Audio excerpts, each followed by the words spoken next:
สบายดีจากทุกคนมาพอกับสองบุญอินดีตอนคำๆทุกคนคลิปนี้ก็สิพาทุกคนมาชมบรรยากาศในงานบุญเนาะงานบุญเฮือนเขาเจ้าเนาะทุกคนนี่ตอนนี้กำลังเข้ามาสิฮอดงานทุกคนเนี่ยเฮามากับหลาน2 คนเนาะทุกคนเดี๋ยวคลิปนี้ก็สิพาทุกคนมาชมบรรยากาศเนาะในงานบุญว่าสิเป็นแนวใดเนาะเดี๋ยวตอนนี้เฮาก็สิไปเฮือนหมู่ก่อนเนาะทุกคนรอไปเฮือนหมู่ก่อนเนาะนี่บรรยากาศตอนสิเข้าไปเนาะทุกคนนี่เขาก็มีการขายเครื่องขายของอะไรทุกคนงานหนุนเนาะก็สิมีหลายๆอย่างเนาะนี่ว้าวมันก็แบบคือตลาดนัดเนาะตลาดนัดน้อยๆเนาะทุกคนเลาะตามสายทางเนาะนี่หานขายเครื่องขายของแล้วก็มีแขกคนมางานเนาะทุกคนมาเบิ่งหมอลำทุกคนนี่ตอนนี้ก็สิไปเฮือนหมู่ก่อนทุกคนหมู่ส่วนมาเด่นอยู่เด่นนับเนาะเพราะว่ามันอยู่ไกลเฮือนหมู่เนาะนี่เฮือนบุญเนาะนี่มาเบิ่งบรรยากาศนำกันนี่เขากำลังสิเข้าไปเนาะลำเดืองก็อยู่พังผู้เนาะทุกคนเดี๋ยวเขาสิมาเฮือนหมู่ก่อนนี่เนาะผู้เขาจัดงานบุญเนาะเฮ็ดเฮือนบุญนี่ทุกคนนี่ทั้งฝั่งสายมือเนาะหลังจากเขาไปเฮือนหมู่เรียบร้อยเนาะเขากับส่วนหมู่มาย่างรอเด่นก่อนเนาะทุกคนนี่เขาบ่ได้ส่วนดอกหมู่กับส่วนมาคือกันเนาะแล้วก็มาพอ FC จังน้อยนึงเนาะทักทายกันน้อยนึงทุกคนแล้วก็สิพาทุกคนย่างรอต่อไปอีกเนาะทุกคนนี่เบิ่งบรรยากาศนํกันไปเรื่อยๆนี่โอ้ขายเครื่องขายของนี่ก็หลายขนาดใดบ่ธรรมดาได้นี่เพราะว่างานบุญนี่ก็เป็น2 งานเนาะทุกคน2 งานเลยมันสิมีบั่นแก่แน่งานนึงแล้วก็อยู่นี่งานนึงเนาะอยู่บนท้องเนาะทุกคนนี่ตอนนี้ก็เห็นผู้สาวสำน้อยนี่ทุกคนนี่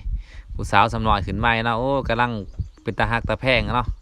เดี๋ยวเฮาก็สิย่างไปเรื่อยๆทุกคนซ้ำไปฮอดหน้าห้านพุ่นแหละนี่สิพาชมบรรยากาศไปนำกันเนาะกับหมู่หำน้อยเนาะจานหำน้อยสิพาไป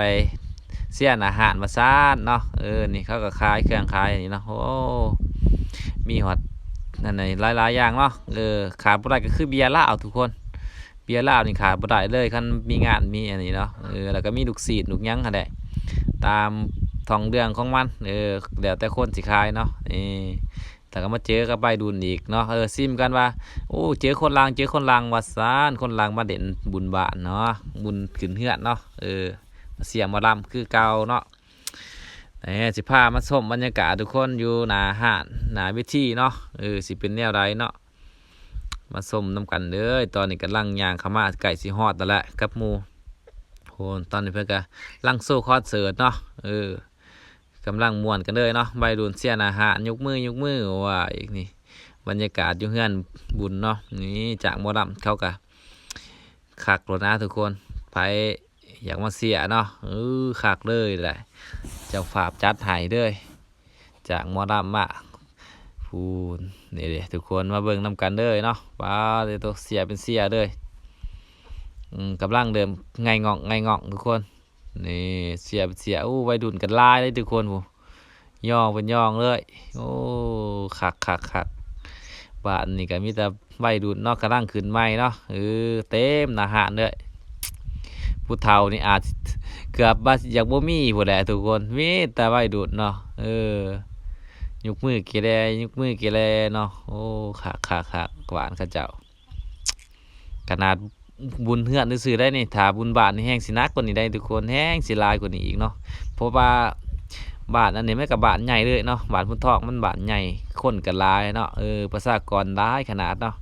เดี๋ยวบุญบาทนี่ก็แห้งสิลายเนาะเต็มหน้าห้านเลยแหละหน้าเวทีเลยแหละจังหน่อยกับบุญบาทเนาะอ้าวเสียผ้ามาสมบรรยากาศจะข่าวเนาะนี่กำลังเต้นกันอย่างมวนเมาเลยอยากบอกว่าไปดูดนี่โคตรลายเดี๋ยวมาหับส้มน้ำกันทุกคนสิพามาเบิ่งขี่ง่ายงองเนาะ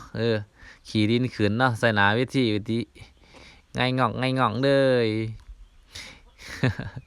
นักกันเต้นเท่ากับนักฟอนเท่ากับโอ้จนได้ปิดลางไหวมีแต่ผู้แจ่มๆงามๆเนาะจัดไปทุกคน